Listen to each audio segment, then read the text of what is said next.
Bien, y compartimos pantalla.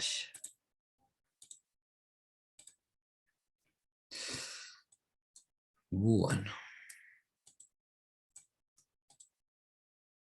Bueno, ¿me escuchan bien?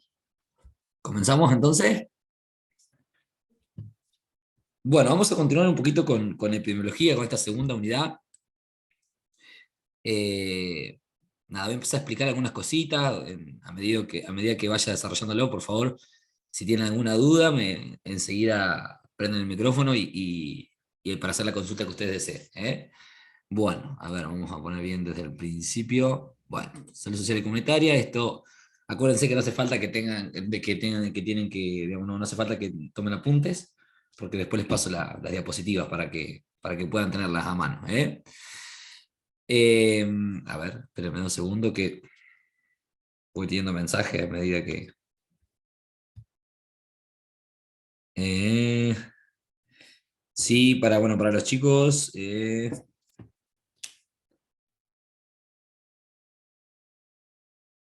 bien, ahí vamos a dejar tranquilidad a los chicos que grabo la clase. Bueno, se ve que hay muchos hoy que no han podido estar. Ah, en sala de espera, me dice ahí. Denme 2 segundos, que me está pasando que no me parece Leandro. Acá está, sí.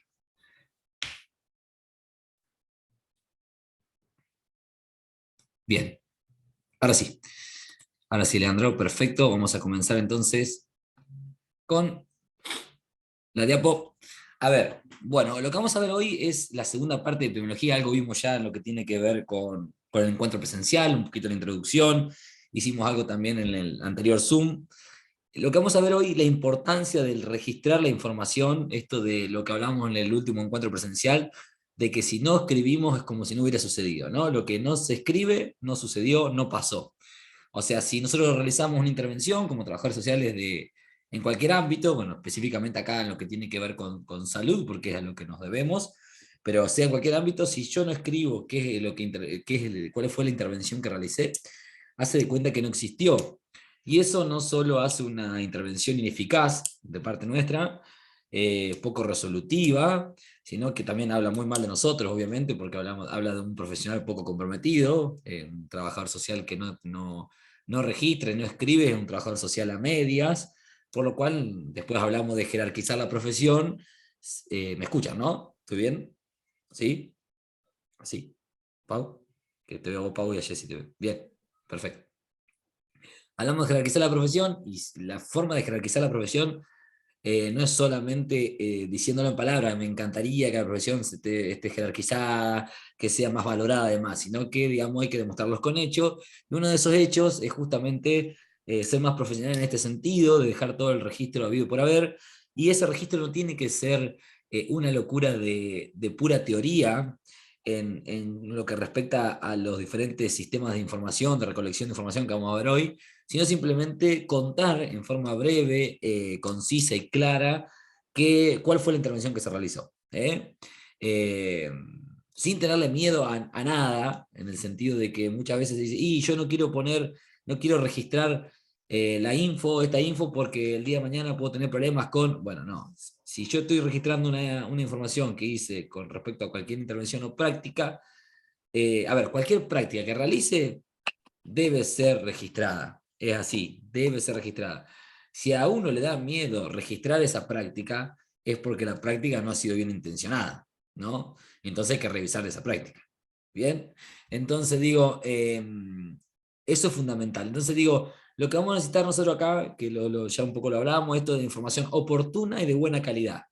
Y el equipo de salud, digamos, en su conjunto, digamos, cuando hablamos de equipo de salud, esto quiero dejar en claro, ya no se habla más de agentes de salud, se habla de equipo de salud, o por lo menos eso es lo que se intenta. Si hablamos de salud integral, es sinónimo de equipo de salud, porque si hablamos de que la salud no tiene que ver solamente con la ausencia de enfermedades, sino que tiene que ver con lo biopsicosocial, quiere decir que tiene que haber un equipo trabajando en conjunto para esa salud integral.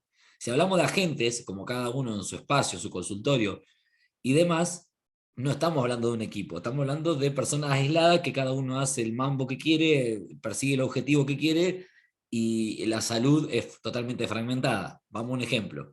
Si yo no me relaciono con los doctores y no me relaciono con el área de psicología y no me relaciono con el área de psiquiatría, yo no puedo tener una visión de la salud integral. Voy a tener una visión parcial de la salud. Voy a ocuparme solamente de la parte mía que tiene que ver con lo social. Y así le pasa al resto del equipo de salud. Entonces, cuando hablamos de equipo de salud, parece unas palabras re lindas, decir equipo de salud, queda hermoso. Pero realmente un equipo digamos, debe estar constituido firmemente si creemos si estamos parados en el paradigma de la salud integral, ¿no? Si creemos que la enfermedad, la salud es solamente una cuestión de ausencia de enfermedad, vamos a estar complicados y vamos a ver que cada uno en su consultorio hace lo que le parece y ya está. Antes de empezar con esto, quiero hacer dos aclaraciones. Una, es importante como trabajador social que nosotros fomentemos la unión de ese equipo de salud.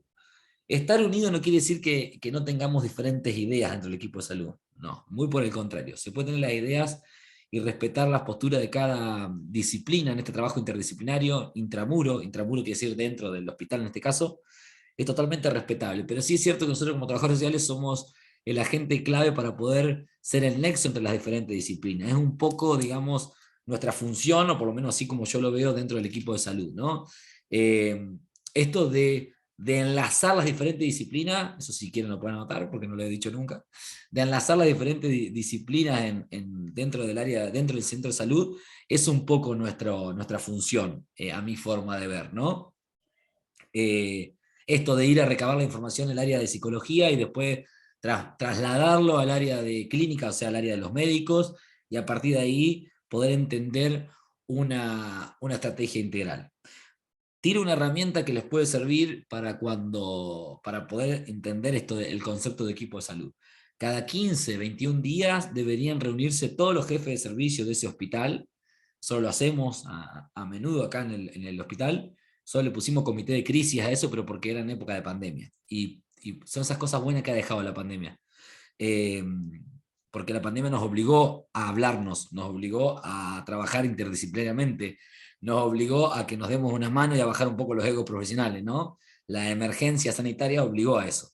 Entonces digo, esas enseñanzas que nos dejó la pandemia, una de esas es que es totalmente necesario si pensamos en un paradigma de salud integral, sobre todo en un hospital de primer nivel de atención como el que yo trabajo, por ejemplo, que es donde recibís todas las demandas, habidas y por haber, como le explicaba en el último encuentro presencial, es imposible abordarlo si no es de manera interdisciplinaria, y para eso necesitamos hacer reuniones de vez en cuando. Digamos, no vamos a estar todos los días en reuniones, porque cada uno tiene que trabajar en su sector, obviamente, pero sí a esa reunión, tenerla cada 15, 21 días, con los jefes de cada servicio, y obviamente no ir a la reunión a ver qué sale, sino ir a la reunión con ideas claras de qué es lo que tenemos que hablar en esa reunión, ¿no? Para que no quede solamente en una reunión que sea de chusmerío y de cosas baratas que no tienen sentido, sino que tenga que ver con objetivo propuesto ante la reunión. Por ejemplo, objetivo propuesto para la reunión, realización de una actividad comunitaria en conjunto de todo el equipo de salud para el día de la primavera, por decir algo, ¿no? Bueno, listo, trabajemos sobre eso. Y no se habla de otra cosa que eso, porque si no la reunión se va para cualquier lado. ¿Se entiende? Eso es organizar bien la parte digamos, del laburo, digamos, de lo que es un equipo. Bien, eso entonces digo, eso es el plano formal, pero también nosotros también trabajamos en el plano informal, nosotros los trabajadores sociales.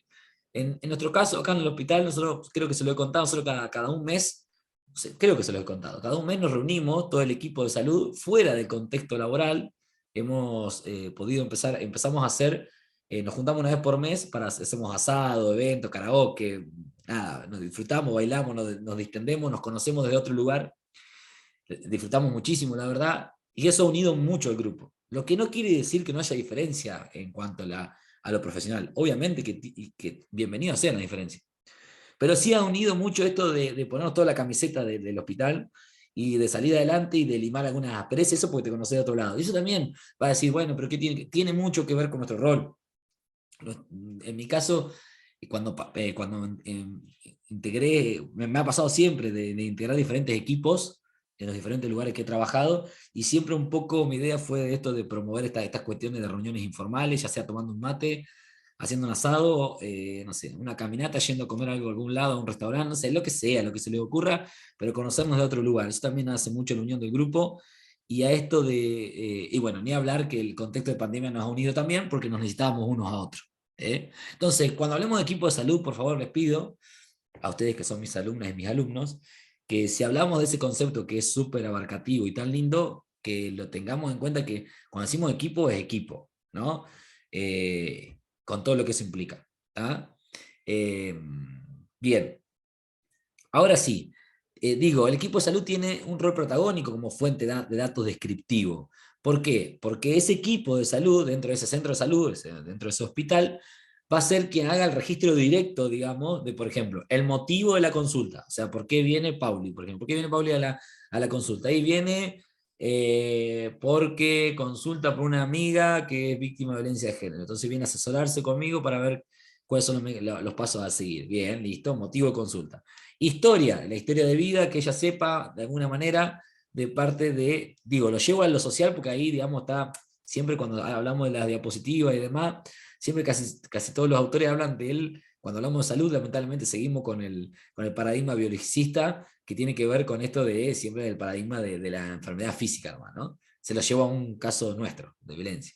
Entonces la historia de vida de esa, siguiendo con el ejemplo de la amiga de Pauli, por ejemplo, es la historia de vida de esa joven por la que está atravesando, esa historia social y familiar, no solamente de ella, sino también de toda su red de contención primaria, se le dice, ¿qué es la red de contención primaria? Familia, los amigos más cercanos, compañeros de laburo, eh, digamos, vínculos afectivos directos. No tiene que ver el lazo sanguíneo ahí, ténganlo en cuenta eso, porque muchas veces decimos, bueno, lo que son, no. Tiene que ver con la construcción social, justamente, ¿no? Con la construcción de esos lazos. Bien, como así también dice datos obtenidos de la visita domiciliaria. Nosotros cuando hacemos visita domiciliaria, que deberían hacer también los médicos y los psicólogos y todos los profesionales del equipo de salud, también es importante que registremos que los datos que se obtuvieron en esa visita tienen que ver justamente con datos obtenidos en esa visita, que quede claro, porque eso quiere decir ir al territorio, conocemos a la persona en terreno, ¿está? En su contexto, en su realidad, con sus particularidades y demás. Y en otras dice, y en otras actividades comunitarias. Entonces, básicamente, digamos, lo que yo quiero decir con esto, como modo de introducción, registrar de manera sostenida en el tiempo nos va a permitir a nosotros, como equipo de salud, y sobre todo a los trabajadores sociales, conocer la situación de salud de toda una población. Yo conozco la situación de salud de esa población y voy a ver su evolución. ¿Está? Y a partir de ahí, yo voy a poder revisar las acciones. Voy a saber, conociendo la situación de salud de la población de Bernasconi, en mi caso, voy a saber hacia dónde ir. Si yo estoy detectando que la situación de salud de mi población, por ejemplo en Bernasconi, tengo un alto porcentaje de pacientes diabéticos, voy a tener que fomentar actividades de prevención de la diabetes, ¿no? ¿No les parece? ¿Cómo? A través de un montón de cuestiones.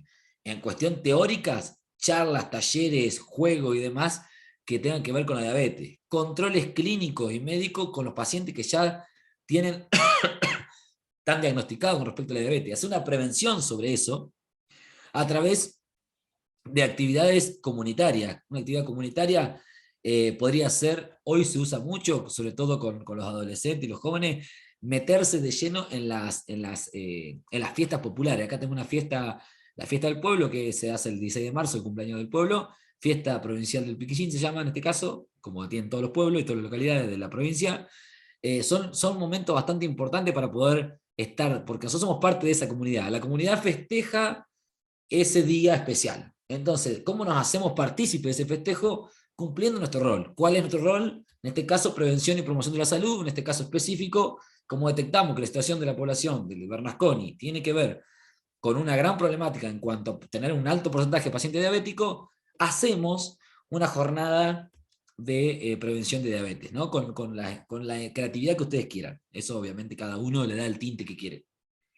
Ahora, digo con esto, no tenemos que esperar sí o sí a que sea el Día Mundial de la Diabetes, que no sé ni qué día es, tendría que buscarlo, para hacer la jornada. Se puede hacer en cualquier momento, ¿no? Esto pasa, digo, con la diabetes, que tiene que ver con algo bien clínico, pero que también está lo social ahí, porque, bueno, tiro un dato, por ejemplo, si tenemos pacientes diabéticos que son insulino dependientes, van a ver que una de las trabas ahí rápida es que si ese paciente no puede comprar la insulina, ya tenemos un paciente que tiene negado el derecho a la salud, ¿no? Entonces, desde salud pública tenemos que garantizar ese derecho a la salud. ¿Se entiende? Bien, pero podemos hacer una jornada específicamente como de nuestras áreas. No sé, ahora nosotros vamos a hacer, con la psicóloga vamos al secundario para hablar de consumo de sustancias, ¿no? Que también creo que se va a sumar la doctora porque le gusta el tema. Entonces digo, en ese sentido, digamos, tenemos que primero conocer cuáles son las problemáticas de nuestra comunidad, conocer la situación de salud de nuestra población. A partir de ahí, realizar acciones y después evaluar esas acciones, porque puede ser que lo que nosotros consideramos en su momento como importante para intervenir, después nuestra acción no haya servido de mucho. Y también es importante hacer una autocrítica ahí, ¿no? Un trabajador social sin autocrítica es como un poco contradictorio, no tiene mucho sentido. ¿Cómo se hace la intervención? Antes se pensaba que nosotros planificábamos, ejecutábamos y evaluábamos. Eso se llama planificación tradicional. Planificación, ejecución, evaluación. ¿Se entiende? Ahora, desde hace un largo tiempo, se usa lo que se llama planificación estratégica situacional, PES, que es planifico, ejecuto, evalúo, vuelvo a evaluar, ejecuto de vuelta. Es, digamos, todo el tiempo pensar y repensar nuestras intervenciones y cambiar, si es necesario, el modo de cumplir con ese objetivo general que pensamos, ¿no? O sea, porque a veces podemos querer ir pensábamos que teníamos que ir para el norte cuando en realidad había que ir para el sur.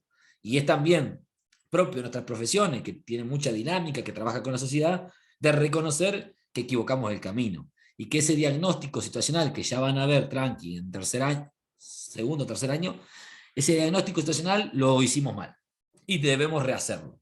Eso también es propio de nuestra profesión, que no todas las profesiones tienen, de reconocer las fallas.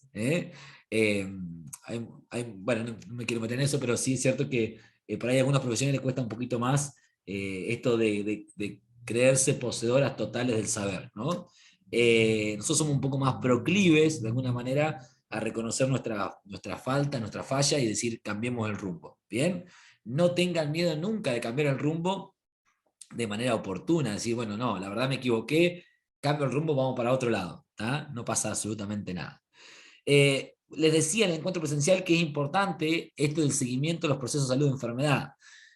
Yo actualmente hago, digamos, una de las cosas que me hago dentro del trabajo mío en el hospital, es el seguimiento de los procesos de salud de enfermedad. Nosotros tenemos códigos para cargar en el SIS, que es el sistema que yo ya les hablé de varias veces, el sistema integral sanitario de registro, donde está toda la historia clínica digital de cada paciente, de usted, de mía, de todos.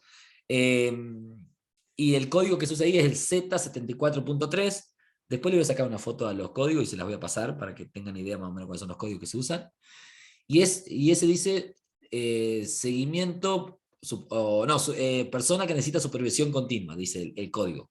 ¿Qué quiere decir esto? Persona que necesita supervisión continua. Son esas personas que por sí mismas no van a ocuparse de su salud y que necesitan un poco de nuestra supervisión. La pregunta mía ahí siempre es hasta cuándo uno no se convierte en un controlador social, esto de que yo estar encima de la persona todo el tiempo, encima, y nunca poder lograr la autonomía de esa persona, ¿no? Entonces ese hilo es muy finito, eh, tiene que ver con la particularidad de cada persona, pero sí está bueno, sí es cierto que yo hago un seguimiento todas las semanas, tengo una hoja, un Excel que me armé, y que anoto en ese Excel, tengo como palabras clave para acordarme de cada caso, los códigos que uso para ese caso, los documentos de esa familia, de ese núcleo familiar, y pongo al lado la fecha en que hice el seguimiento. El seguimiento es muy sencillo hoy en día, basta con tan solo un mensaje por WhatsApp. Hoy casi todo el mundo tiene WhatsApp. Se pone, hola, ¿cómo estás? Nada, quiero que sepa que estoy presente para lo que necesite. Cualquier cosa que necesite del hospital, contá conmigo.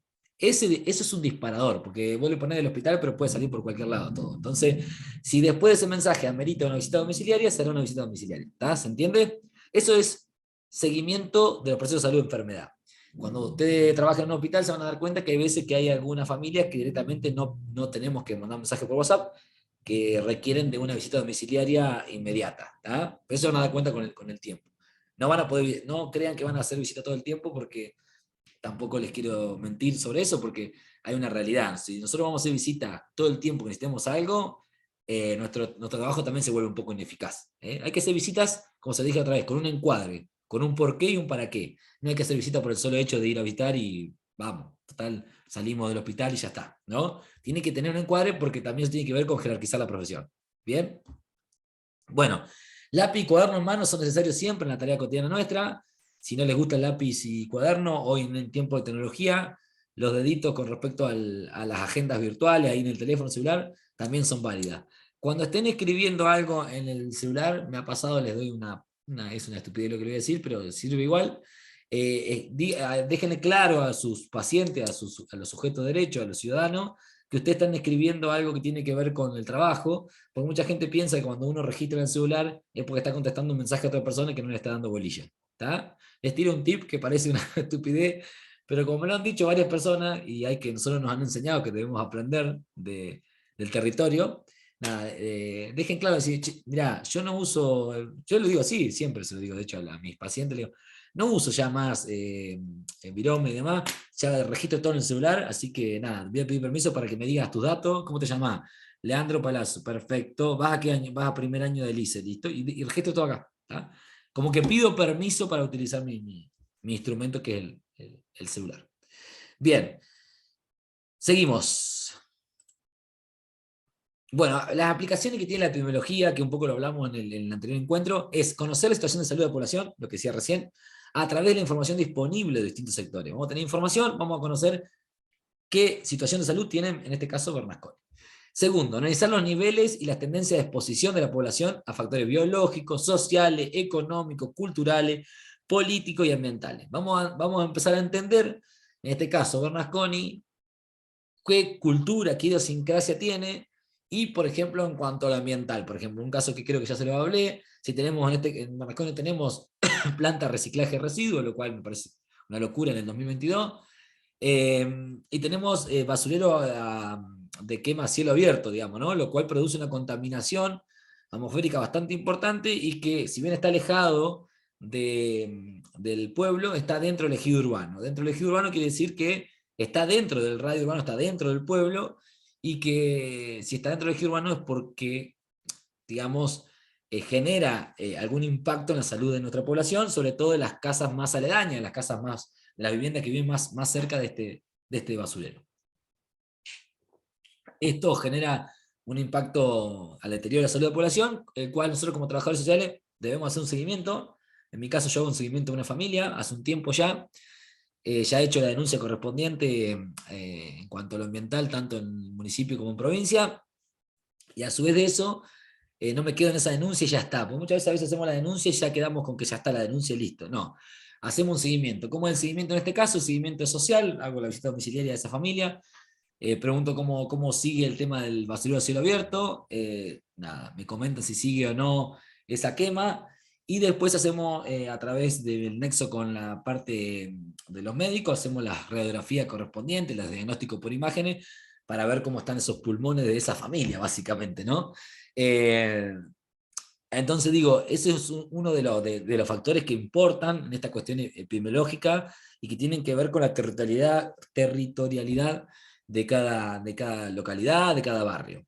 Los factores biológicos, obviamente que tienen que ver, como ya hemos hablado, los factores sociales, ni hablar, tenemos que ver también cómo afecta ahí la cuestión de vida de esa familia.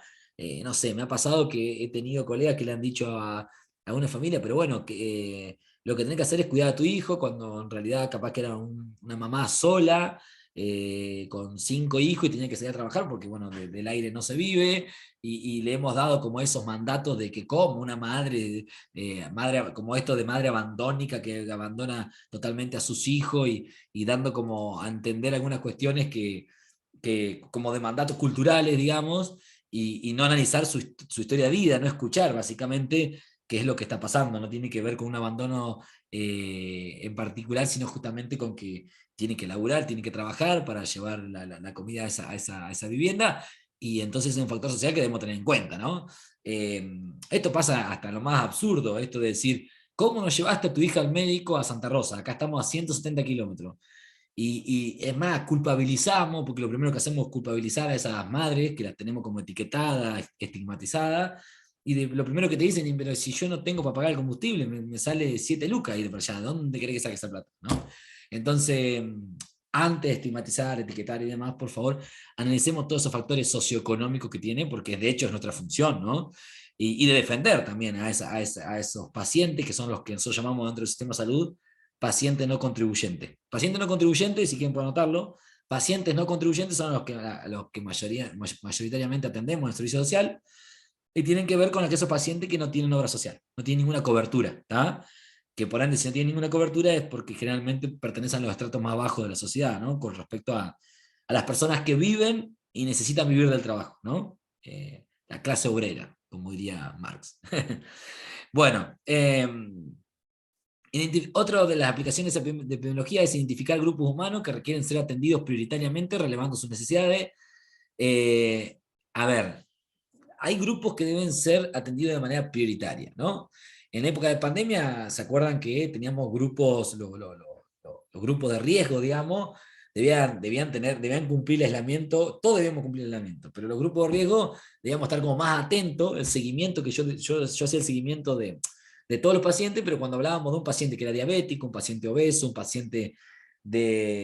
adulto, una persona mayor, un adulto mayor, tenía al tener otros índices de como es, comorbilidad, debíamos hacer un seguimiento más continuo. Si, por ejemplo, a un chico joven con ningún problema de salud clínica, médica, yo le mandaba un mensajito una vez cada 2 días, a una persona diabética, obesa y demás, le mandaba un mensajito cada 6 horas, ¿no? Para ver cómo estaba. Se hacía un seguimiento como más pormenorizado. Esto es identificar esos grupos humanos de manera prioritaria, ¿no? Esto no quiere decir que uno importe más que otro, pero sí es cierto que debemos entender el contexto, en este caso la pandemia, que hay algunas personas que tienen mucho más riesgo que otras.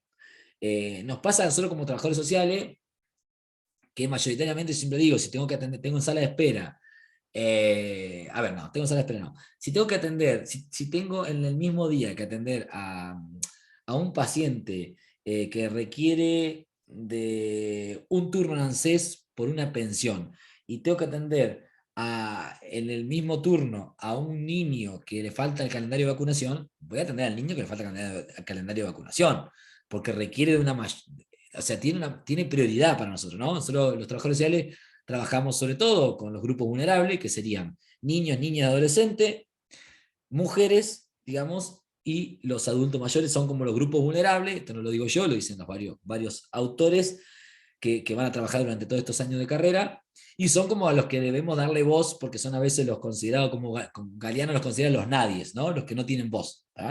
Y eso venimos como a darle voz y a darle visibilidad a esos grupos vulnerables. Otra aplicación de la epidemiología es conocer la evolución de las enfermedades. Esto es hacer este seguimiento que les contaba recién. Ustedes no van a saber de enfermedades, yo acá en salud, en esta materia, se lo dije a principio de año, no voy a enseñarle qué es la tuberculosis, qué es la diabetes, y que ninguna de las enfermedades que conocen, porque no es el objetivo de la materia, porque tampoco es el objetivo nosotros los trabajadores sociales de saber cuáles son las cuestiones bien clínicas médicas, eso será cuestión del médico, y será cuestión de nosotros trabajar de manera interdisciplinaria con ese médico para que tome la decisión que corresponda, ¿no? Yo en algunos momentos he detectado hasta algunos colegas que, claro, tanto trabajan la diabetes, por ejemplo, que hasta después creen que pueden medicar, ¿no? Entonces le dicen, bueno, tomate tal cosa, o para la hipertensión, tomate la pastillita de la presión arterial y listo. No, o sea, para que tome la pastillita de la presión arterial, no se lo tengo que decir yo, se lo tiene que decir el médico. Pasa con los psicofármacos también, como trabajamos mucho con psicólogo y psiquiatra, ya sabemos para qué sirve el clonazepam, para qué sirve la risperidona, para qué sirve la lanzapina, porque empezamos a conocer, porque trabajamos todo el tiempo con eso. Pero no hay que decirle nunca, tenés que tomar clonazepam, porque la gente se lo toma literal. Me lo dijo Matías que había que tomar clonazepam. No, yo no soy quien para decir eso. Entonces, es más, la gente hay que decirle, mirá, yo te déjame que te saque un turno con la psiquiatra, o déjame que haga una teleconsulta, esto de llamo a la psiquiatra, consulto a ver qué hay, que me lo mande por escrito la receta médica del medicamento que te receta. Yo no te puedo recetar nada porque no está dentro de mis incumbencias, no es mi función recetarte nada. Eso hay que dejarlo claro, ¿ok? Dejen claro esto, ¿no? Porque a mí me ha pasado la gente no lo hace con malas intenciones, por el contrario. Dice, Matías me consiguió la medicación. Que un poco es cierto, yo la gestioné la medicación, pero en realidad la medicación yo no la receto, yo gestiono la medicación. No la receto, yo la receta un médico, un psiquiatra, así, un psicofármaco, o el especialista que sea. Pero nosotros como trabajadores sociales no podemos recetar ninguna medicación. ¿Está? Lo único que podemos dar es una constancia de, no sé, vamos a suponer que vino Pauli, siguiendo con el ejemplo, a preguntar por su amiga. Entonces Pauli tenía que presentarlo en el trabajo, que fue a salud, y le dejo constancia que Pauli ha sido atendida por el trabajador social Hugo Mati Gabriel, matrícula tanto, y firmo y sello. Es lo único que puede hacer parecido a los médicos, dejar una constancia, como una constancia médica, en una constancia de que fue atendida por mí. Pero después no puedo recetar medicamentos. Yo creo que esto ustedes, obviamente, que ya lo saben, pero digo, guarda con los discursos. Guarda con lo que decimos, porque a veces lo decimos sin querer, queriendo, diría el chavo, y cometemos un grave error, ¿no? Y dejar claro a la gente, mira, yo te voy a ayudar a gestionar la medicación, te voy a tratar de conseguir, pero yo no te receto absolutamente nada, ¿eh? Nada, ¿tá? No es mi función. Bien. Situación de salud, lo que decía recién, está relacionada directamente con los determinantes sociales y la desigualdad en la accesibilidad a la salud, ¿tá? La situación de salud de la población tiene que ver totalmente con los determinantes sociales, esto que ya vimos a principio de año. Hace referencia a la población y su salud y al contexto, así como los servicios sanitarios. A ver, las dimensiones que tiene ese análisis de salud son varios, son tres. Análisis demográfico y socioeconómico. Esto que les decía recién, analicemos todo el contexto socioeconómico. ¿Está? Análisis de morbilidad. Cuando hablamos de morbilidad hablamos de enfermedades. Y cuando hablamos de mortalidad hablamos de muerte. ¿Ok? Eso se lo aprenden, como el ABC. Morbilidad tiene que ver con las enfermedades y mortalidad con las muertes. ¿Ok? Son diferentes índices, no es lo mismo. No es lo mismo el índice de morbilidad que el índice de mortalidad. ¿Ok? ¿Estamos? Bien. Tercer análisis que se hace en la situación de salud. Análisis de la respuesta social por parte de los servicios de salud. Y ahí entramos nosotros. ¿Está? Análisis de la respuesta social por parte de los servicios de salud. ¿Está? A ver, entramos en los tres, pero como nuestra especificidad tendría que ver con eso ahí, como trabajadores sociales. ¿Está?